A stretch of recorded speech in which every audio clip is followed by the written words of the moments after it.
Eliot, whose full name was Thomas Stern Eliot. As we all know that Thomas Eliot belongs to the modern age. ठीक है, जिहड़े Thomas Eliot सीगे और modern age तो belong करते सीगे. So let's begin. T.S. Eliot, ਹੁਣ ਸਭ ਤੋਂ ਪਹਿਲਾਂ T.S. Eliot ਦਾ full name ਕੀ ਸੀ? T.S. Eliot ਦਾ full name ਸੀ Thomas Stearns Eliot. ठीक है, ਜਿਹੜੇ ਰਾਈਟਰਸ ਦੇ ਵੀ ਆਪਾਂ ਨੂੰ full name ਦੇਖਣ ਨੂੰ ਮਿਲਦੇ ਆ. It's very crucial to remember the name. ਜਿਵੇਂ ਕਿ T.S. Eliot ਦਾ name ਹੈ Thomas Stearns Eliot. So he was born on 26 September 1888. T.S. Eliot the birth ਕਦੋਂ ਹੁੰਦਾ ਹੈ? 26 ਸਤੰਬਰ 1888. ਕਿਹੜੀ ਜਗ੍ਹਾ ਦੇ ਉੱਪਰ ਹੁੰਦਾ ਸੀਗਾ? ਸੇਂਟ ਲੂਇਸ ਨਾਮ ਦੀ ਜਗ੍ਹਾ ਦੇ ਵਿੱਚ ਹੁੰਦਾ ਹੈ, ਜਿਹੜੀ ਕਿ ਮਿਸੂਰੀ ਦੇ ਵਿੱਚ ਸਿਚੁਏਟਡ ਹੈ. ਠੀਕ ਹੈ, and he died on 4th January 1865 in London. He was awarded the Nobel Prize in 1948. ਆਪਣੇ ਮਾਸਟਰ ਕੈਡਰ ਦੇ ਵਿੱਚ ਜਿਹੜੇ 72 ਰਾਈਟਰਸ ਹੈ ਜਿਨ੍ਹਾਂ ਨੂੰ ਵੀ ਨੋਬੇਲ ਪ੍ਰਾਈਜ਼ ਮਿਲੇ ਆ, ਉਹਨਾਂ ਦੀ ਇੱਕ ਪ੍ਰੋਪਰ ਤੁਸੀਂ ਲਿਸਟ ਤਿਆਰ ਕਰ ਲਓ ਕਿ ਕਿਹੜੇ ਰਾਈਟਰ ਨੂੰ ਕਦੋਂ ਨੋਬੇਲ ਪ੍ਰਾਈਜ਼ ਮਿਲਿਆ ਹੈ ਐਂਡ ਕਿਹੜੇ ਵਰਕ ਦੇ ਲਈ ਮਿਲਿਆ ਹੈ. ਠੀਕ ਹੈ, ਉਸੇ ਤਰ੍ਹਾਂ T.S. Eliot ਨੂੰ ਨੋਬੇਲ ਪ੍ਰਾਈਜ਼ ਮਿਲਦਾ ਹੈ 1948 ਦੇ ਵਿੱਚ. ਉਹਦੇ ਨਾਲ ਹੀ ਇਹਨਾਂ ਨੂੰ ਇੱਕ ਹੋਰ ਪ੍ਰਾਈਜ਼ ਵੀ ਮਿਲਦਾ ਹੈ, that is order of merit. ਠੀਕ ਹੈ, British order of merit prize ਵੀ ਇਹਨਾਂ ਨੂੰ ਸੇਮ ਈਅਰ ਦੇ ਵਿੱਚ ਮਿਲਦਾ ਹੈ, that is 1948. ਨੋਬੇਲ ਪ੍ਰਾਈਜ਼ ਵੀ 1948 ਦੇ ਵਿੱਚ ਮਿਲਿਆ ਹੈ. ਆਰਡਰ ਆਫ ਮੈਰਿਟ ਸੀ ਜਿਹੜਾ ਉਹ ਵੀ ਕਦੋਂ ਮਿਲਿਆ? 1948 ਦੇ ਵਿੱਚ ਮਿਲਿਆ ਹੈ. He was awarded with presidential award in 1964. ਦੋਨੋਂ ਹੀ most important ਹੈ, Nobel prize, order of merit and as well as the presidential prize. ठीक है, so T.S. Eliot was a poet, essayist, publisher, playwright, literary critic and as well as the editor of various periodicals and as well as the magazines. He is considered as one of the 20th century major poets. देखो ਜਿਹੜੇ T.S. Eliot ਸੀ belong ਤਾਂ ਕਰਦੇ ਸੀ 20th century ਨੂੰ, but ਇਹ ਜਿਹੜੇ T.S. Eliot ਸੀ ਪਸੰਦ ਕਿਹੜੀ sanctuary ਦੇ ਰਾਈਟਰਸ ਨੂੰ ਕਰਦੇ ਸੀਗੇ? ਇਹ ਪਸੰਦ ਕਰਦੇ ਸੀ 16th century 17th century ਦੇ ਰਾਈਟਰਸ ਨੂੰ. ਤੇ T.S. Eliot ਇੱਕ ਇਹੋ ਜਿਹੇ ਰਾਈਟਰਸ ਹੈ ਜਿਨ੍ਹਾਂ ਦੇ ਉੱਪਰ ਇੰਡੀਅਨ ਫਿਲਾਸਫੀ ਦਾ ਆਪਾਂ ਨੂੰ ਬਹੁਤ ਜ਼ਿਆਦਾ ਅਸਰ ਦੇਖਣ ਨੂੰ ਮਿਲਦਾ ਹੈ. ਠੀਕ ਹੈ, and he is considered as a central figure in English language modernist poetry. T.S. Eliot ਸੀਗੇ ਨਾ ਜਿਹੜੇ, ਇਹਨਾਂ ਨੇ ਇੱਕ ਪਬਲਿਸ਼ਿੰਗ ਹਾਊਸ ਦੇ ਵਿੱਚ ਵੀ ਵਰਕ ਕੀਤਾ ਸੀ ਐਜ਼ ਅ ਡਾਇਰੈਕਟਰ, ਐਂਡ ਉਸ ਪਬਲਿਸ਼ਿੰਗ ਹਾਊਸ ਦਾ ਨਾਮ ਕੀ ਸੀ? ਫੇਬਰ ਐਂਡ ਫੇਬਰ. ਇੱਕ ਪਬਲਿਸ਼ਿੰਗ ਹਾਊਸ ਸੀ ਜਿਹਦੇ ਕੀ ਹੈ ਇਹ ਡਾਇਰੈਕਟਰ ਰਹੇ ਸੀਗੇ. ਠੀਕ ਹੈ, ਹੈਡ ਸੀਗੇ ਇਹਨਾਂ ਦੇ ਵਿੱਚ, ਉਹਨਾਂ ਨੇ ਕੀ ਵਰਕ ਕੀਤਾ ਸੀਗਾ. ਸੋ ਐਡੀਟਰ ਆਫ ਦ ਈਗੋਇਸਟ. ਹੁਣ ਜਿਹੜੇ T.S. Eliot ਸੀ ਉਹ ਕਾਦੇ ਐਡੀਟਰ ਸੀ, ਕਾਦੇ ਫਾਊਂਡਰ ਸੀ, ਉਹਨਾਂ ਨੇ ਕਿਹੜਾ ਪੀਰੀਓਡਿਕਲ ਫਾਊਂਡ ਕੀਤਾ ਸੀ, ਕਿਹੜਾ ਮੈਗਜ਼ੀਨ ਫਾਊਂਡ ਕੀਤਾ ਸੀ? ਸੋ ਐਡੀਟਰ ਸੀਗੇ ਦ ਈਗੋਇਸਟ ਦੇ, ਯਾਦ ਰੱਖਿਓ. ਕੋ ਫਾਊਂਡਰ ਸੀਗੇ ਦ ਕ੍ਰਾਈਟੇਰੀਅਨ ਦੇ. ਮੋਸਟ ਇੰਪੋਰਟੈਂਟ ਹੈ, T.S. Eliot ਐਡੀਟਰ ਕਿਹਦੇ ਸੀ? ਈਗੋਇਸਟ ਦੇ. ਯਾਦ ਰੱਖ ਲਿਓ, E ਤੋਂ ਐਡੀਟਰ, E ਤੋਂ ਈਗੋਇਸਟ, C ਤੋਂ co-founder and C ਤੋਂ criterion. So he was influenced by Edward Fitzgerald. ਸਭ ਤੋਂ ਵੱਧ T.S. Eliot ਦੇ ਉੱਪਰ ਕਿਹੜੇ ਰਾਈਟਰ ਦਾ ਪ੍ਰਭਾਵ ਸੀ, ਕਿਹੜੇ writer the influence C? So his name was Edward Fitzgerald. ਠੀਕ ਹੈ, he is known for the 7 plays. ਵੈਸੇ ਤਾਂ ਇਹਨਾਂ ਨੇ poetries ਵੀ ਕਾਫੀ ਲਿਖੀਆਂ ਹੈ. ਠੀਕ ਹੈ, ਇਹਨਾਂ ਨੇ plays ਵੀ ਲਿਖੀ ਹੈ, non fictional works ਵੀ ਲਿਖੇ ਹੈ, famous essay ਵੀ ਲਿਖਿਆ ਹੈ, tradition and individual talent. but ਇਹਨਾਂ ਦੇ famous ਕਿੰਨੇ plays ਸੀ? total 7 plays ਸੀ. ਕਿਹੜੀਆਂ ਟਰਮਸ ਆ, ਕਿਹੜੇ ਫਰੇਜ਼ਸ ਹੈ? ਜਿਵੇਂ ਹੁੰਦਾ ਨਾ ਆਪਾਂ ਨੂੰ ਫਰੇਜ਼ਸ ਵੇਖਣ ਨੂੰ ਮਿਲਦੇ ਆ, ਮੈਜਿਕ ਰੀਅਲਿਜ਼ਮ ਟਰਮ ਹੈ, ਇਹ ਕਿਹੜੇ ਰਾਈਟਰ ਨਾਲ ਰਿਲੇਟ ਕਰਦੀ ਆ? ਸਲਮਾਨ ਰਸ਼ਦੀ ਦੇ ਨਾਲ ਕਰਦੀ ਹੈ, ਹਨਾ? Same like that, unification of sensibility, objective correlative, and the third one is the dissociation of sensibility. ਇਹ ਤੁਸੀਂ ਨੋਟ ਡਾਊਨ ਕਰ ਲਿਓ ਕਿ ਜਿਹੜੀਆਂ 3 ਟਰਮਸ ਹੈ ਇਹ, unification of sensibility, objective correlative and the third one is the dissociation of sensibility. Dissociation of sensibility ਜਿਹੜੀ term ਹੈ ਆਪਾਂ ਨੂੰ ਕਿਹੜੇ ਵਰਕ ਦੇ ਵਿੱਚ ਵੇਖਣ ਨੂੰ ਮਿਲਦੀ ਹੈ? ਇਹ ਵੇਖਣ ਨੂੰ ਮਿਲਦੀ ਹੈ in the work of metaphysical poets ਦੇ ਵਿੱਚ. objective correlative ਦਾ ਰੈਫਰੈਂਸ ਆਪਾਂ ਨੂੰ ਕਿਹੜੇ ਵਰਕ ਦੇ ਵਿੱਚ ਮਿਲਦਾ ਹੈ? Hamlet and his problems. Important ਹੈ, ਨੋਟ ਡਾਊਨ ਕਰ ਲਓ. and the ਜਿਹੜਾ third ਹੈ unification of sensibility. So unification of sensibility ਦਾ ਕੀ ਮਤਲਬ ਹੁੰਦਾ ਹੈ? ਯੂਨੀਫਿਕੇਸ਼ਨ ਆਫ ਸੈਂਸਿਬਿਲਿਟੀ ਦਾ ਮਤਲਬ ਹੁੰਦਾ ਹੈ ਜਦੋਂ ਆਪਣੀਆਂ thoughts and as well as feelings ਦੀ ਕੀ ਹੈ ਫਿਊਜ਼ਨ ਹੋ ਜਾਂਦੀ ਹੈ, ਮਿਕਸਚਰ ਹੋ ਜਾਂਦਾ ਹੈ, ਉਸ ਟਰਮ ਨੂੰ ਕਿਹਾ ਜਾਂਦਾ ਹੈ ਯੂਨੀਫਿਕੇਸ਼ਨ ਆਫ ਸੈਂਸਿਬਿਲਿਟੀ। ਠੀਕ ਹੈ, ਕਿਹੜੇ ਕਿਹੜੇ ਤਿੰਨ ਫਰੇਜ਼ਸ ਹੈ ਜਿਹੜੇ ਟੀ.ਐਸ. ਐਲੀਅਟ ਦੇ ਨਾਲ ਰਿਲੇਟ ਕਰਦੇ ਆ?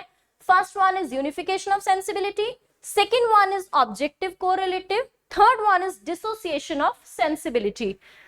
T.S. Eliot called Matthew Arnold as a propagandist of literature and an overworked school inspector. आ सकता है कि T.S. Eliot ने किहड़े राइटर ਲਈ ਇਹ यूज ਕੀਤਾ ਸੀ कि that he is the propagandist of literature and an overworked school inspector. T.S. Eliot calls Antony and Cleopatra most wonderful of the Shakespeare's play. Eliot ने Shakespeare ਦਾ ਜਿਹੜਾ ਵਰਕ ਸੀ Antony and Cleopatra famous work ਹੈ ਉਹਦੇ ਲਈ ਕੋਟ use ਕੀਤੀ ਸੀ most wonderful of the Shakespeare's play. ਸੋ ਇਸ slide ਦੇ ਉੱਪਰ ਆਪਾਂ ਕੀ ਕੁਝ ਕੀਤਾ ਹੈ? ਐਡੀਟਰ ਕਿਹਦੇ ਸੀ? ਈਗੋਇਸਟ ਦੇ। ਕੋ-ਫਾਊਂਡਰ ਸੀ ਕ੍ਰਾਈਟੀਰੀਅਨ ਦੇ। ਇਨਫਲੂਐਂਸ ਕਿਹਦਾ ਸੀ? ਟਰਮਸ ਉਹਨਾਂ ਲਈ ਕਿਹੜੀਆਂ ਰਿਲੇਟ ਕਰਦੀਆਂ? ਠੀਕ ਹੈ, ਆਰਨੋਲਡ ਲਈ ਉਹਨਾਂ ਨੇ ਕੀ ਯੂਜ਼ ਕੀਤਾ ਸੀ? And the last is Antony and Cleopatra ਲਈ ਉਹਨਾਂ ਨੇ ਕਿਹੜੀ ਕੋਟੇਸ਼ਨ ਯੂਜ਼ ਕੀਤੀ ਸੀ? So T S. Eliot call Hamlet Mona Lisa of literature. ਹੁਣ ਹੈਮਲੇਟ ਕਿਹਦਾ ਵਰਕ ਸੀ? ਹੈਮਲੇਟ ਵਰਕ ਸੀ ਵਿਲੀਅਮ ਸ਼ੇਕਸਪੀਅਰ ਦਾ। ਠੀਕ ਹੈ, ਟੀ.ਐਸ. ਐਲੀਅਟ ਨੇ ਹੈਮਲੇਟ ਲਈ ਜਿਹੜੀ ਟਰਮ ਯੂਜ਼ ਕੀਤੀ ਸੀ that is Mona Lisa of literature, and as well as ਦੂਜੀ ਟਰਮ ਜਿਹੜੀ ਯੂਜ਼ ਕੀਤੀ ਸੀ that is artistic failure. Most important ਹੈ ਇਹ ਦੋਨੋਂ ਚੀਜ਼ਾਂ, Mona Lisa of literature and the second one is the artistic failure. T.S. Eliot ਦੇ ਇੱਕ friend ਸੀ Ezra pound. ਠੀਕ ਹੈ, ਐਜ਼ਰਾ ਪਾਉਂਡ ਤੇ ਟੀ.ਐਸ. ਐਲੀਅਟ ਦੀ ਫਰੈਂਡਸ਼ਿਪ ਸੀ ਜਿਹੜੀ ਬਹੁਤ ਵਧੀਆ friendship C. And Ezra pound ਨੇ ਕੀ ਹੈ ਟੀ.ਐਸ. ਐਲੀਅਟ ਨੂੰ ਸੁਜੈਸ਼ਨ ਦਿੱਤੇ ਸੀ ਕਿ ਜਿਹੜਾ ਤੂੰ ਵੇਸਟਲੈਂਡ ਵਰਕ ਲਿਖਿਆ ਹੈ ਉਹਦੇ ਵਿੱਚ ਕੀ ਹੈ ਕੋਈ ਨਾ ਕੋਈ ਚੇਂਜਸ ਕਰ। ਠੀਕ ਹੈ, then with the help of Ezra Pound, T.S. Eliot ਦੇ ਜਿਹੜੇ ਫਰੈਂਡ ਸੀ ਐਜ਼ਰਾ ਪਾਉਂਡ ਉਹਨਾਂ ਨੇ ਐਡਿਟ ਕੀਤਾ ਸੀਗਾ ਵੇਸਟਲੈਂਡ। ਠੀਕ ਹੈ, ਜਿਹੜਾ ਵੇਸਟਲੈਂਡ ਟੀ.ਐਸ. ਐਲੀਅਟ ਦਾ ਵਰਕ ਹੈ 1922 ਦੇ ਵਿੱਚ ਆਉਂਦਾ ਹੈ, ਉਹਨੂੰ ਐਡਿਟ ਕਿਹਨੇ ਕੀਤਾ ਸੀ? ਟੀ.ਐਸ. ਐਲੀਅਟ ਦੇ ਫਰੈਂਡ ਨੇ ਕੀਤਾ ਸੀ whose name was Ezra Pound. Next, first published poem by Eliot. ਹੁਣ ਇਹਨਾਂ ਦੀ first published poem ਕਿਹੜੀ ਸੀ? A Fable for Feast, which got published in 1905. First collection ਕਿਹੜੀ ਸੀ ਇਹਨਾਂ ਦੀ? Prufrock and Other Observations, which got published in 1917. ਵੈਸੇ ਦਾ ਨਾਮ ਸੀ The Love Song of J. Alfred Prufrock. ਠੀਕ ਹੈ, unfinished drama. ਹੁਣ ਅਨਫਿਨਿਸ਼ਡ ਡਰਾਮਾ ਕਿਹੜਾ ਸੀ ਟੀ.ਐਸ. Elliot ਦਾ? ਸਵੀਨੀ ਐਗਨੋਸਟਿਕਸ। ਠੀਕ ਹੈ, ਇੰਪੋਰਟੈਂਟ ਹੈ। ਸੈਮਸਨ ਐਗੋਨਿਸਟ ਹੈ ਜੌਨ ਮਿਲਟਨ ਦਾ। ਠੀਕ ਹੈ, ਸਵੀਨੀ ਐਗੋਨਿਸਟ ਹੈ ਟੀ.ਐਸ. ਐਲੀਅਟ ਦਾ। ਕਨਫਿਊਜ਼ ਨਹੀਂ ਹੋਣਾ ਕਿ ਜਿਹੜਾ ਸਵੀਨੀ ਐਗੋਨਿਸਟ ਹੈ ਉਹ ਟੀ.ਐਸ. ਐਲੀਅਟ ਦਾ ਹੈ ਐਂਡ ਜਿਹੜਾ ਸੈਮਸਨ ਐਗੋਨਿਸਟ ਹੈ ਉਹ ਕਿਹਦਾ ਹੈ? ਉਹ ਜੌਨ ਮਿਲਟਨ ਦਾ ਹੈ। ਲਿਟਰੇਰੀ ਪਲੇ, ਇਹਨਾਂ ਨੇ ਇੱਕ ਪਲੇ ਲਿਖਿਆ ਸੀ ਮੋਸਟ ਫੇਮਸ ਸੀਗਾ murder in the cathedral. essay ਇਹਨਾਂ ਨੇ ਲਿਖਿਆ ਸੀ The Tradition and Individual Talent, which got published in 1919, and collection of critical articles, ਉਹਦਾ ਨਾਮ ਸੀਗਾ The Sacred Wood. So these are some of the major works written by T.S. Eliot. First is The Love Song of J. Alfred Prufrock. Second one is The Wasteland, which is regarded as the major work written by T.S. Eliot, got published in 1922. ਜਿਹੜੇ ਵੀ ਇਹਨਾਂ ਦੇ major important works ਹੈ ਉਹਨਾਂ ਦੀਆਂ publication dates ਤੁਹਾਨੂੰ cram ਹੋਣੀਆਂ ਚਾਹੀਦੀਆਂ ਬਿਲਕੁਲ। ਠੀਕ ਹੈ, third one is The Hollow Man 1925, Gerontion, Preludes ਇੱਕ ਹੋਰ ਰਾਈਟਰ ਦਾ ਵੀ ਵਰਕ ਹੈ। ਕਿਹੜਾ ਰਾਈਟਰ ਹੈ ਉਹ? ਵਿਲੀਅਮ ਵਰਡਸਵਰਥ। ਠੀਕ ਹੈ, Journey of the Magi, which got published in 1927, The Ash Wednesday 1930, Four Quarters, Old Possum Books of the Practical Cats 1939. एक ਇਹਨਾਂ ਦਾ work C Portrait of a Lady, important work ਇਹਨਾਂ ਦਾ Portrait of a Lady. Portrait of Lady, ठीक है, ਇਹ ਵੀ ਇਹਨਾਂ ਦੀ ਇੱਕ famous poem ਹੈ। Same title ਤੋਂ ਹੀ ਖੁਸ਼ਵੰਤ ਸਿੰਘ ਨੇ ਵੀ ਪੋਇਮ ਲਿਖੀ ਸੀਗੀ the portrait of a lady. Khushwant Singh ਦਾ ਵੀ ਵਰਕ ਸੀ ਜਿਹੜੀ ਇਹਨਾਂ ਨੇ ਲਿਖੀ ਸੀ ਪੋਰਟਰੇਟ ਆਫ ਦ ਲੇਡੀ। ਇਹਦਾ ਐਪੀਗ੍ਰਾਫ ਕਿੱਥੋਂ ਲਿਆ ਗਿਆ? ਇਹਦਾ ਐਪੀਗ੍ਰਾਫ ਲਿਆ ਗਿਆ ਕ੍ਰਿਸਟੋਫਰ ਮਾਰਲੋ ਦਾ ਵਰਕ ਸੀ ਦ ਜਿਊ ਆਫ ਮਾਲਟਾ। ठीक है। ਇਹਦਾ ਜਿਹੜਾ ਐਪੀਗ੍ਰਾਫ ਲਿਆ ਗਿਆ ਹੈ ਉਹ ਕ੍ਰਿਸਟੋਫਰ ਮਾਰਲੋ ਦਾ ਵਰਕ ਹੈ ਜਿਓ ਆਫ ਮਾਲਟਾ, ਉਹਦੇ ਤੋਂ ਲਿਆ ਗਿਆ ਹੈ। ਸੋ ਇਹਦੇ ਟ੍ਰਿਕ ਹੈ ਜੀ ਮੈਂ ਤੁਹਾਨੂੰ ਦੱਸ ਦਿੰਨੀ ਹੈ ਵਰਕਸ ਨੂੰ ਯਾਦ ਕਰਨ ਦਾ। ਸੋ ਟ੍ਰਿਕ ਕੀ ਹੈ ਕਿ ਇੱਕ ਐਲਫਰੈਡ ਪ੍ਰੂਫਰੌਕ ਨਾਮ ਦਾ ਬੰਦਾ ਸੀ, ਠੀਕ ਹੈ। ਤੁਹਾਡੇ ਲਈ ਯਾਦ ਕਰਨਾ ਸੌਖਾ ਹੋ ਜਾਊਗਾ ਥੋੜੇ ਵਰਕਸ ਕਿ ਐਲਫਰੈਡ ਪ੍ਰੂਫਰੌਕ ਨਾਮ ਦਾ ਬੰਦਾ ਸੀ ਜਿਹੜਾ ਕਿ ਇੱਕ ਵੇਸਟਲੈਂਡ ਦੇ ਉੱਪਰ ਜਾ ਕੇ ਬੈਠ ਜਾਂਦਾ ਹੈ। ਜਦੋਂ ਵੇਸਟਲੈਂਡ ਦੇ ਉੱਪਰ ਜਾ ਕੇ ਬੈਠਦਾ ਹੈ ਤਾਂ ਉਹਨੂੰ ਇਹ ਫੀਲ ਹੁੰਦਾ ਹੈ ਕਿ ਮੈਂ ਅੰਦਰੋਂ ਕੀ ਹੈ ਹੌਲੋ ਹੋ ਗਿਆ, ਮੈਂ ਅੰਦਰੋਂ ਕੀ ਹੈ ਬਿਲਕੁਲ ਖਾਲੀ ਹੋ ਗਿਆ, ਠੀਕ ਹੈ। ਹੌਲੋ ਮੈਨ ਕਿ ਮੈਂ ਅੰਦਰੋਂ ਬਿਲਕੁਲ ਖਾਲੀ ਹੋ ਗਿਆ, ਤਾਂ ਉੱਥੇ ਮੇਰਾ ਮਾਈਂਡ ਕੀ ਹੈ ਬਿਲਕੁਲ ਜ਼ੀਰੋ ਵਰਕ ਕਰ ਰਿਹਾ ਹੈ। ਜਦੋਂ ਜ਼ੀਰੋ ਵਰਕ ਕਰੂਗਾ ਤਾਂ ਬੰਦਾ ਹੌਲੋ ਹੀ ਹੋਊਗਾ, ਠੀਕ ਹੈ। ਮੇਰਾ ਵਰਕ ਹੈ ਬਿਲਕੁਲ ਜਿਹੜਾ ਮਾਈਂਡ ਹੈ ਬਿਲਕੁਲ ਜ਼ੀਰੋ ਵਰਕ ਕਰ ਰਿਹਾ ਹੈ। ਉੱਥੇ ਬੈਠ ਕੇ ਕੀ ਹੈ ਉਹ ਪ੍ਰੀਲਿਊਡਸ ਲਿਖਣਾ ਸਟਾਰਟ ਕਰ ਦਿੰਦਾ ਹੈ। ਜਦੋਂ ਪ੍ਰੀਲਿਊਡਸ ਲਿਖਣ ਲੱਗਦਾ ਤਾਂ ਉਹਨੂੰ ਕੀ ਭੁੱਖ ਲੱਗ ਜਾਂਦੀ ਹੈ, ਤਾਂ ਕੀ ਖਾਂਦਾ ਹੈ ਮੈਗੀ ਖਾਂਦਾ ਹੈ। ਜਰਨੀ ਆਫ ਦਾ ਮਿਜਾਏ ਉਹ ਮੈਗੀ ਖਾਣੀ ਸਟਾਰਟ ਕਰ ਦਿੰਦਾ ਹੈ। ਜਦੋਂ ਮੈਗੀ ਖਾ ਰਿਹਾ ਹੁੰਦਾ ਹੈ ਤਾਂ ਉਹਨੂੰ ਯਾਦ ਆਉਂਦਾ ਕਿ ਅੱਜ ਤਾਂ ਵੈਨਸਡੇ ਸੀ, ਮੈਂ ਮੈਗੀ ਕਿਉਂ ਖਾਧੀ ਕਿ ਮੈਂ ਤਾਂ 4 ਕੁਆਰਟਰਸ ਵੀ ਲਾ ਸਕਦਾ ਸੀ, ਠੀਕ ਹੈ 4 ਕੁਆਰਟਰਸ। ਐਂਡ ਜਦੋਂ 4 ਕੁਆਰਟਰਸ ਲਾ ਲੈਂਦਾ ਤਾਂ ਉਹਨੂੰ ਇਦਾਂ ਫੀਲ ਹੁੰਦਾ ਕਿ ਮੇਰੇ ਆਲੇ ਦੁਆਲੇ ਕੀ ਹੈ ਹੁਣ ਪੋਸਮ ਕੈਟਸ ਕੀ ਹੈ ਗੇੜੇ ਕੱਢ ਰਹੀਆਂ, ਠੀਕ ਹੈ। ਛੋਟੀ ਜਿਹੀ ਸਟੋਰੀ ਹੈ ਇਹ, ਜੇ ਤੁਹਾਡੇ ਲਈ ਹੈਲਪਫੁਲ ਹੋਵੇ ਤਾਂ ਤੁਸੀਂ ਯਾਦ ਕਰ ਲਿਓ। So these are the 7 poetic plays। ਆਪਾਂ ਪੜਿਆ ਸੀ ਨਾ ਕਿ ਟੀ.ਐਸ. ਈਲੀਅਟ ਨੇ 7 plays ਲਿਖੇ ਸੀਗੇ, ਠੀਕ ਹੈ। ਹੁਣ 7 plays ਕਿਹੜੇ ਹੈ? First one is Sweeney Agonist, got published in 1926. Second one is The Rock, which was published in 1934. Murder in the Cathedral, most important है 1935. Family Reunion 1939. The Cocktail Party 1949. The Confidential Clerk 1953. The last is The Elder Statesman 1959. देखो 7 ही plays है ना दे, तो थानू 7 दे 7 plays name with their publication dates की है याद होने चाहिए proper, ठीक है। So this is the first one, that is the love song of J. Alfred Prufrock, ठीक है। This was his first professionally published poem। ਇਹਦੇ ਵਿੱਚ ਕਿੰਨੀਆਂ ਸੀਗੀਆਂ ਅੱਗੋਂ 12 ਕਲੈਕਸ਼ਨ ਸੀ ਪੋਇਮਸ ਦੀਆਂ, ਠੀਕ ਹੈ। ਲਵ ਸੌਂਗ ਆਫ ਜੇ ਐਲਫਰੈਡ ਪ੍ਰੂਫਰੌਕ ਦੇ ਵਿੱਚ and was considered as the dramatic interior monologue. And ਇਹਦੇ ਵਿੱਚ ਹੀ ਆਪਾਂ ਨੂੰ ਕੀ ਹੈ ਸਟ੍ਰੀਮ ਆਫ ਕੌਨਸ਼ੀਅਸਨੈਸ ਦਾ ਵੀ ਵੇਖਣ ਨੂੰ ਮਿਲਦਾ ਹੈ, ਠੀਕ ਹੈ। ਡਰਾਮੈਟਿਕ ਇੰਟੀਰੀਅਰ ਮੋਨੋਲੋਗ ਤਾਂ ਹੈ ਸਾਈਡ ਬਾय ਸਾਈਡ, ਇਹਦੇ ਚ ਆਪਾਂ ਨੂੰ stream of consciousness the stream ਵੀ ਕੀ ਹੈ ਵੇਖਣ ਨੂੰ ਮਿਲਦੀ ਆ। Got it? So ਇਹਦੀ ਜਿਹੜੀਆਂ ਮੇਜਰ ਥੀਮਸ ਹੈ, ਠੀਕ ਹੈ, ਦ ਲਵ ਸੌਂਗ ਆਫ ਜੇ ਐਲਫਰੈਡ ਪ੍ਰੂਫਰੌਕ ਦੀਆਂ ਜਿਹੜੀਆਂ ਮੇਜਰ ਥੀਮਸ ਹੈ ਉਹ ਕਿਹੜੀਆਂ? First one is indecision, second one is frustration and the third one is decay, ਠੀਕ ਹੈ। So this work was heavily influenced by Eliot's reading of the Dante's Allegory। Most important point ਹੈ ਕਿ ਜਦੋਂ ਟੀ.ਐਸ. Elliot Dante ਦਾ work Dante ਐਲੀਗਰੀ ਸੀ ਜਿਹੜਾ ਉਹ read out ਕਰ ਰਹੇ ਸੀ ਤਾਂ ਉਹਦਾ ਕੀ ਹੈ ਉਹਨਾਂ ਦੇ ਉੱਪਰ ਬਹੁਤ ਜ਼ਿਆਦਾ ਕਿ ਇਨਫਲੂਐਂਸਡ ਸੀਗਾ। Prufrock laments his physical and as well as his intellectual inertia, the loss of opportunities in his life, ਕਿ ਉਹਨੇ ਆਪਦੀ ਲਾਈਫ ਦੇ ਵਿੱਚ ਕੀ ਲਾਸ ਕੀਤਾ ਹੈ, ਕਿਹੜੀਆਂ opportunities ਉਹਨੇ ਆਪਦੀ ਲਾਈਫ ਦੇ ਵਿੱਚ ਗਵਾਈਆਂ ਨੇ, and his lack of the spiritual progress and is haunted by the reminders of the unattained carnal love। ਇਹਦੀ ਤੁਸੀਂ ਲਾਈਨਸ ਜਿਹੜੀਆਂ ਹੈਗੀਆਂ ਜਿਵੇਂ ਪੋਇਟਰੀ ਸੈਕਸ਼ਨ ਆਊਗਾ, ਇਹਨਾਂ ਦੀ ਫਰਸਟ ਲਾਈਨ ਕਿਹੜੀ ਹੈ, ਇਹਦੀ ਲਾਸਟ ਲਾਈਨ ਕਿਹੜੀ ਹੈ, ਇੰਪੋਰਟੈਂਟ ਲਾਈਨਸ ਕਿਹੜੀਆਂ ਉਹ ਤੁਸੀਂ ਬਿਲਕੁਲ ਕੀ ਹੈ ਧਿਆਨ ਦੇ ਵਿੱਚ ਰੱਖਣੀਆਂ ਨੇ, ਠੀਕ ਹੈ। ਇਸ ਜਿਹੜਾ ਵਰਕ ਹੈ ਦਾ ਲਵ ਸੌਂਗ ਆਫ ਜੇ ਐਲਫਰੈਡ ਪ੍ਰੂਫਰੌਕ, ਇਹਦੇ ਚ ਆਪਾਂ ਇਹਦੇ ਜਿਹੜੇ ਰੈਫਰੈਂਸਸ ਲਏ ਗਏ ਹੈ, ਠੀਕ ਹੈ। ਰੈਫਰੈਂਸਸ ਕਿੱਥੋਂ ਲਏ ਗਏ ਹੈ? ਰੈਫਰੈਂਸਸ ਲਏ ਗਏ ਹੈ ਬਾਈਬਲ ਤੋਂ। ਸ਼ੇਕਸਪੀਅਰ ਦਾ ਵਰਕ ਸੀ 12th ਨਾਈਟ, ਉਹਦੇ ਚੋਂ ਵੀ ਕੀ ਹੈ ਇਸ ਵਰਕ ਦੇ ਲਈ ਰੈਫਰੈਂਸਸ ਲਏ ਗਏ ਹੈ। ਸੋ ਆ ਇਹਦੇ ਚ ਇੰਪੋਰਟੈਂਟ ਕੋਟੇਸ਼ਨਸ ਹੈ ਜਿਹੜਾ ਆਪਾਂ ਪੋਇਮ ਕੀਤੀ ਹੈ ਦ ਲਵ ਸੌਂਗ ਆਫ ਜੇ ਐਲਫਰੈਡ ਪ੍ਰੂਫਰੌਕ, ਉਹਦੀਆਂ ਕੁਝ ਇੰਪੋਰਟੈਂਟ ਕੋਟੇਸ਼ਨਸ ਹੈ। I have measured out my life with the coffee spoons, ठीक है, याद रखियो पेपर दे विच पूछी आईयां quotations है। Second one is no, I am not Prince Hamlet nor was meant to be। Third one is like a patient authorized upon a table and the fourth one is do I dare disturb the universe। चार quotations है love song of J. Alfred Prufrock दियां, चारों ही most important है, ठीक है। पूछ लिया चाहते कि आप quotation देके कि केड़े वर्क दी है, ਤਾਂ ਆਪਾਂ ਨੂੰ ਪਤਾ ਹੋਣੀਆਂ ਚਾਹੀਦੀਆਂ। ਤੁਸੀਂ ਕਿਵੇਂ ਵੀ ਯਾਦ ਕਰੋ, ਕੋਈ ਟ੍ਰਿਕ ਨਾਲ ਯਾਦ ਕਰੋ, ਕ੍ਰੈਮਿੰਗ ਕਰੋ, ਕਿਸੇ ਵੀ ਤਰ੍ਹਾਂ ਕਰੋ, ਪਰ ਤੁਹਾਨੂੰ ਆਉਣੀਆਂ ਚਾਹੀਦੀਆਂ ਨੇ।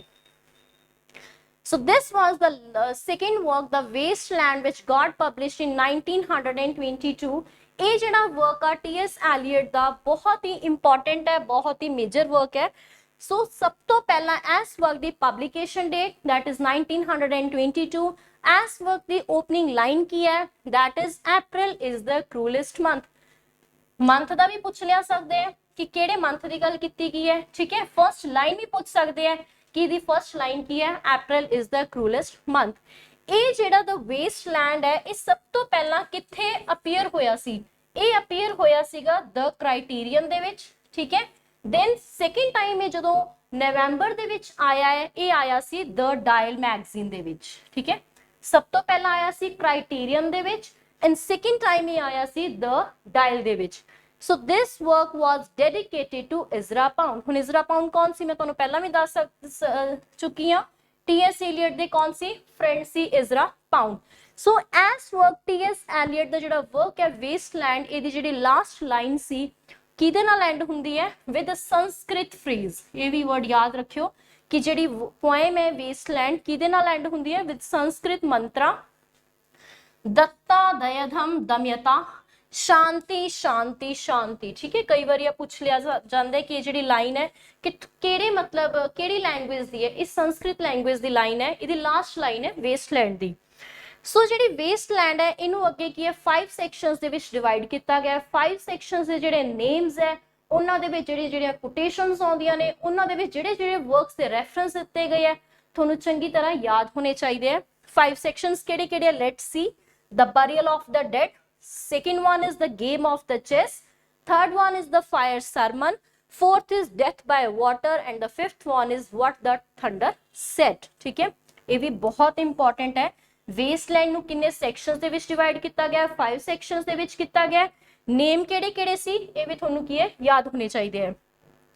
इन्हां दे विचों जिहड़े 5 सेक्शंस है, सब तो पहला की है लॉन्गेस्ट केड़ा है? The fire Sarman. शॉर्टेस्ट केड़ा है? डेथ बाय वाटर, ठीक है। ਇਹਦਾ ਜਿਹੜਾ ਐਪੀਗ੍ਰਾਫ ਹੈ, ਐਪੀਗ੍ਰਾਫ ਕਿੱਥੋਂ ਲਿਆ ਗਿਆ? ਇਹਦਾ ਐਪੀਗ੍ਰਾਫ ਲਿਆ ਗਿਆ दांते ਦਾ ਵਰਕ ਸੀ दांतेस परगेटरी ਤੋਂ ਕੀ ਹੈ ਇਹਦਾ ਐਪੀਗ੍ਰਾਫ ਲਿਆ ਗਿਆ, ठीक है।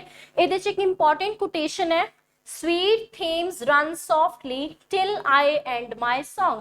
Most important quote in The Wasteland, and the same quote appeared in Edmund Spencer famous poem। ਕਿਹੜੀ poem ਸੀ? Prothalamion, ठीक है।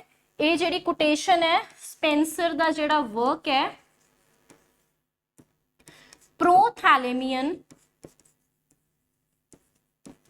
ਉਹਦੇ ਵਿੱਚ ਵੀ ਕੀ ਹੈ ਵੇਖਣ ਨੂੰ ਮਿਲਦੀ ਹੈ, ਠੀਕ ਹੈ। Sweet Thames run softly till I and my song. So next poem is the hollow man which got published in 1925, and this poem was published in 5 parts। किन्ने पार्ट्स दे विच डिवाइड की गई है? 5 पार्ट्स दे विच डिवाइड की गई है। इहदे विच किन्नियां lines है? 98 लाइन्स है। केड़े वर्ड्स दे विच लिखी गई है? फ्री वर्ड्स दे विच लिखी गई है। इट मीन्स इहदे विच कोई भी मीटर, कोई भी राइम स्कीम कुछ भी नहीं फॉलो किया गया, ठीक है। So it presents Eliot view on contemporary life, and a किसी T.S. Eliot the most pessimistic poem सी, ठीक है। पैसिमिस्टिक पोएम की है द होलो मैन। ਇਹਦਾ ਜਿਹੜਾ फाइनल स्टैंजा है, ठीक है, वो की है? This is the way the world ends, this is the way the world ends, not with a bang but with a whimper, ठीक है। ये तुसी इन्ना कर लियो, it would be sufficient। So next poem is the Ash Wednesday, which got published in 1930। ਇਹ ਉਹ poem ਸੀ Milton ਦੀ ਜਿਹੜੀ ਕਿ ਕਨਵਰਜ਼ਨ poem ਦੇ ਨਾਮ ਨਾਲ ਵੀ ਇਹਨੂੰ ਜਾਣਿਆ ਜਾਂਦਾ ਹੈ। ਕਿਹੜੇ ਨਾਮ ਨਾਲ? ਕਨਵਰਜ਼ਨ ਦੇ ਨਾਲ। ਕਿਉਂ? ਕਿਉਂਕਿ ਇਸ poem ਦੇ ਥਰੂ ਹੀ ਜਿਹੜੇ T.S. Eliot ਸੀਗੇ ਉਹਨਾਂ ਨੇ ਕੀ ਹੈ ਐਂਗਲੀਕਨ ਦੇ ਵਿੱਚ ਕੀ ਆਪਦੇ ਆਪ ਨੂੰ ਕਨਵਰਟ ਕੀਤਾ ਸੀ। ਸੋ ਇਸ ਕਰਕੇ ਇਹਨੂੰ ਕੀ ਹੈ ਕਨਵਰਜ਼ਨ poem ਵੀ ਜਾਣਿਆ ਜਾਂਦਾ ਹੈ। It is a long poem, ਠੀਕ ਹੈ। ਕਨਵਰਜ਼ਨ poem set of 4 poems, and this poem deals with the struggle that happens when one who has lacked faith in the past strive to move toward God, and the title come from the Western Christian fast day। ਇਹਦਾ ਜਿਹੜਾ title ਹੈ ਐਸ਼ Wednesday ਦਾ ਉਹ ਕਿੱਥੋਂ ਲਿਆ ਗਿਆ? ਉਹ ਲਿਆ ਗਿਆ ਵੈਸਟਰਨ ਕ੍ਰਿਸਚੀਅਨ ਫਾਸਟ ਦੇ, ਕ੍ਰਿਸਚੀਅਨਸ ਦਾ ਕੋਈ ਦਿਨ ਹੁੰਦਾ ਹੈ, ਠੀਕ ਹੈ, ਕੋਈ ਫੈਸਟੀਵਲ ਹੁੰਦਾ ਹੈ, ਤੇ ਉੱਥੋਂ ਕੀ ਹੈ ਇਸ ਪੋਇਮ ਦਾ ਟਾਈਟਲ ਲਿਆ ਗਿਆ ਹੈ।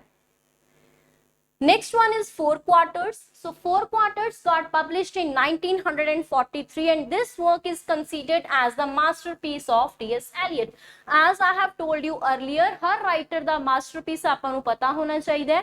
तो ਜਿਹੜਾ Four Quarters ਹੈ ਇਹ T.S. Eliot ਦਾ masterpiece ਮੰਨਿਆ ਜਾਂਦਾ ਹੈ। This is a set of 4 poems and ਇਹਦੀ main theme ਕੀ ਹੈ?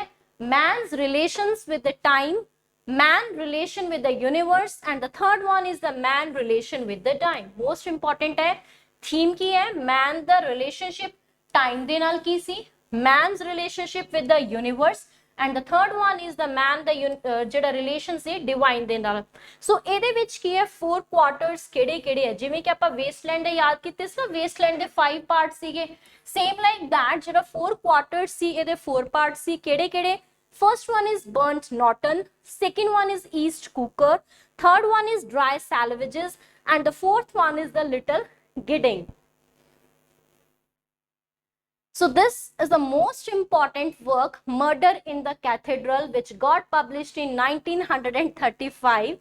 So this was the worst drama written by T.S. Eliot and it was divided into how many parts?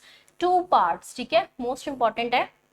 So this work portrays the assassination of the Archbishop Thomas Becket in Canterbury Tales, in Canterbury Cathedral during the reign of Henry II. So it deals with the martyrdom of the Thomas Becket. ਇਹਦਾ reference ਆਪਾਂ ਨੂੰ ਪਹਿਲਾਂ ਕਿੱਥੇ ਵੇਖਣ ਨੂੰ ਮਿਲਿਆ, ਆਪਾਂ ਕਿੱਥੇ ਪੜਿਆ?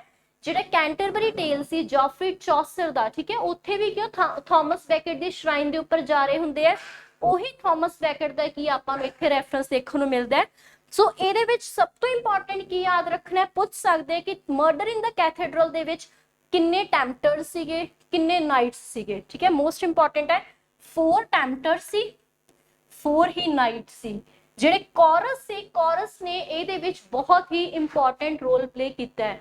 I am repeating once again, question ਇਹ ਬਹੁਤ ਇੰਪੋਰਟੈਂਟ ਹੈ ਕਿ ਮਰਡਰ ਇਨ ਦਾ ਕੈਥੇਡਰਲ ਦੇ ਵਿੱਚ ਕਿੰਨੇ night C and as well as ਕਿੰਨੇ ਟੈਂਪਟਰ ਸੀਗੇ, ਠੀਕ ਹੈ, 4 ਨਾਈਟਸ ਆਏ ਸੀ ਇਹਦੇ ਵਿੱਚ ਐਂਡ ਕੀ ਹੈ 4 ਹੀ ਟੈਂਪਟਰਸ ਆਏ ਸੀਗੇ। ਆ ਸਟੋਰੀ ਹੈ, ਦੇਖੋ ਸ਼ਾਇਦ ਤੁਹਾਨੂੰ ਈਜ਼ੀਲੀ ਸਮਝ ਆ ਜੂਗੀ। ਇਹ ਹੈ ਹੈਨਰੀ ਜਿਹਦੀ ਆਪਾਂ ਗੱਲ ਕੀਤੀ ਹੈ, ਕਿੰਗ ਹੈਨਰੀ, ਠੀਕ ਹੈ। ਜਿਹੜਾ ਕਿੰਗ ਹੈਨਰੀ ਸੀ ਇਹ ਹੈ ਥਾਮਸ ਬੈਕਟ। ਕਿੰਗ ਹੈਨਰੀ ਹੈ ਜਿਹੜਾ ਉਹ ਚਰਚ ਦੀ ਸੱਤਾ ਨੂੰ ਆਪਦੇ ਅੰਡਰ ਕਰਨਾ ਚਾਹੁੰਦਾ ਸੀ, ਠੀਕ ਹੈ, ਉਹ ਚਾਹੁੰਦਾ ਸੀ ਕਿ ਜਿਹੜਾ ਸਾਰਾ ਚਰਚ ਦਾ ਰੂਲ ਹੈ ਉਹ ਸਾਰਾ ਮੇਰੇ ਅੰਡਰ ਆ ਜੇ, ਕੱਲਾ ਤਾਂ ਕੁਝ ਕਰ ਨਹੀਂ ਸਕਦਾ ਸੀਗਾ। ਸੋ ਜਿਹੜਾ ਥਾਮਸ ਬੈਕਟ ਸੀ ਤੇ ਜਿਹੜਾ ਹੈਨਰੀ ਸੀ ਇਹ ਕੀ ਸੀ, ਆਪਸ ਦੇ ਵਿੱਚ ਦੋਨੋਂ ਫਰੈਂਡ ਸੀ, ਠੀਕ ਹੈ। ਹੈਨਰੀ ਨੇ ਥਾਮਸ ਬੈਕਟ ਨੂੰ ਕਿਹਾ ਕਿ ਮੈਂ ਚਰਚ ਦੀ ਸੱਤਾ ਨੂੰ ਆਪਦੇ ਅੰਡਰ ਕਰਨਾ ਚਾਹਣਾ ਹੈ ਤੇ ਤੂੰ ਮੇਰੀ ਕੀ ਹੈ ਇਹਦੇ ਵਿੱਚ ਹੈਲਪ ਕਰ।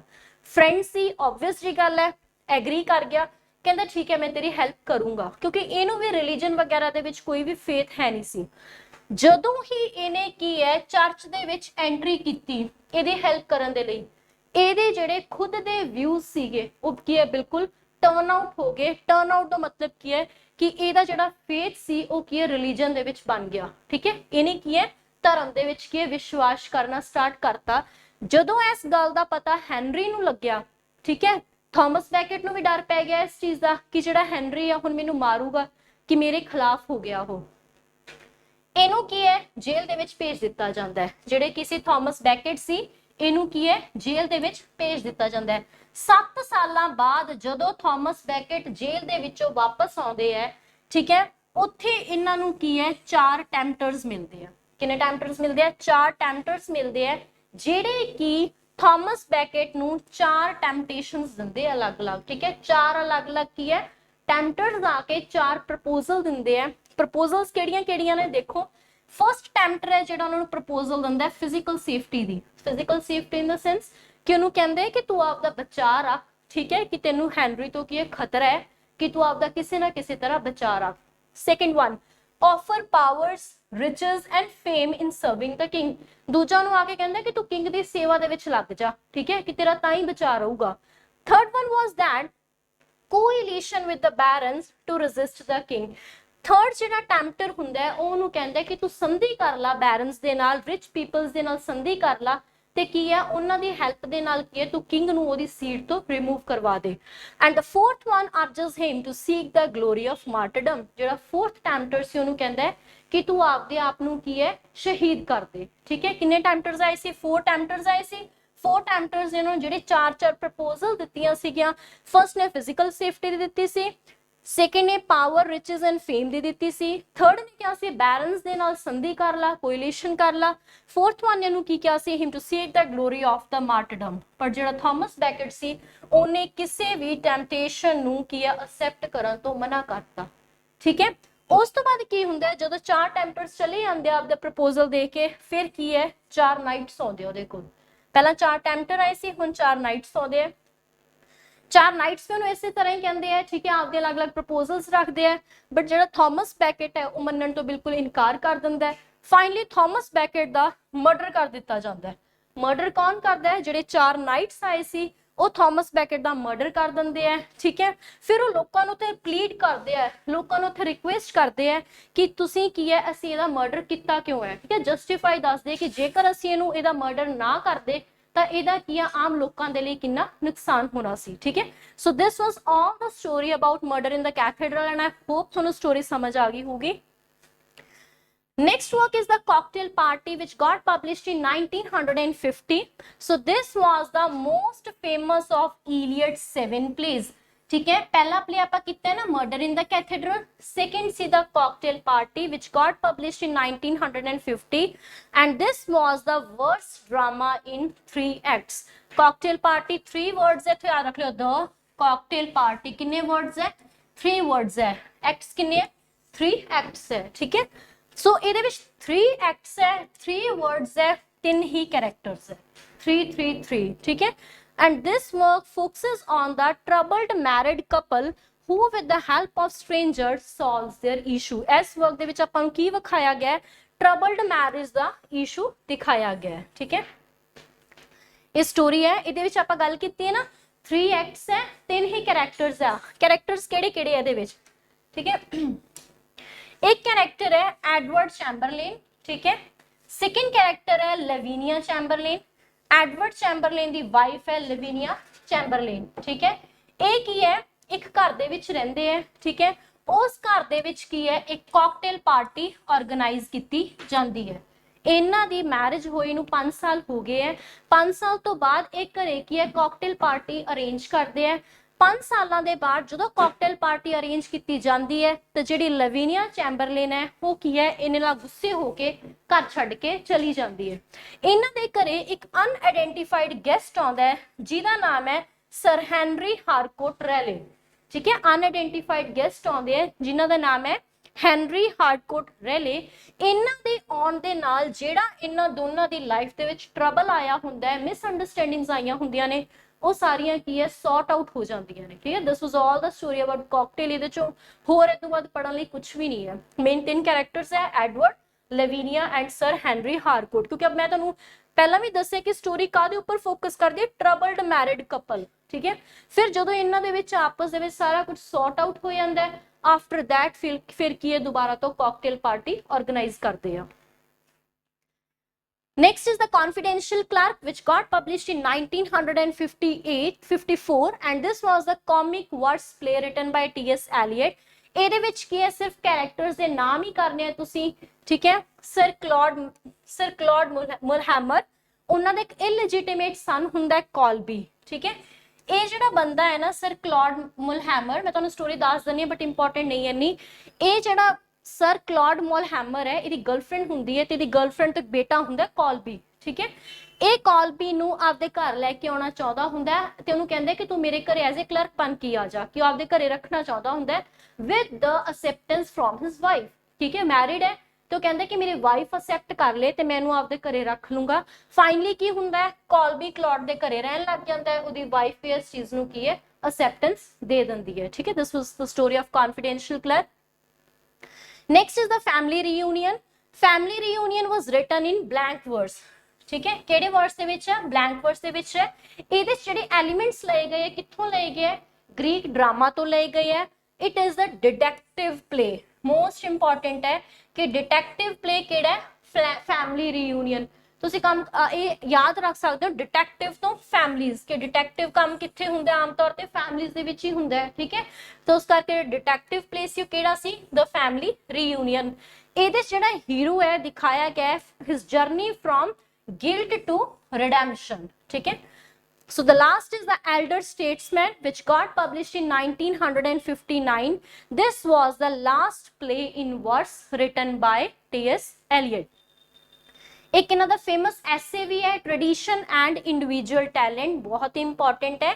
Tradition and Individual Talent जिहड़ा essay सी ये आया सी 1919 दे विच। ਇਹਦੇ ਵਿੱਚ ਕੀ ਹੈ, ਇਹਨੂੰ ਤਿੰਨ ਪਾਰਟਸ ਦੇ ਵਿੱਚ ਡਿਵਾਈਡ ਕੀਤਾ ਗਿਆ। ਤਿੰਨ ਪਾਰਟਸ ਕਿਹੜੇ-ਕਿਹੜੇ ਸੀ, the concept of tradition, ਠੀਕ ਹੈ, theory of impersonal poetry, the third one is conclusion. concept of tradition ਦੇ ਵਿੱਚ ਕੀ ਹੈ, ਥੋੜਾ ਡਿਟੇਲ ਦੇ ਵਿੱਚ ਤੁਸੀਂ ਖੁਦ go through ਹੋਇਓ। theory of impersonal poetry and the third one is conclusion. ਇਹਦੇ ਵਿੱਚ ਇੱਕ ਬਹੁਤ ਹੀ important quotation ਹੈ, poetry is not a turning loose of emotions but an escape from emotions. It is not the expression of personality but an escape from personality.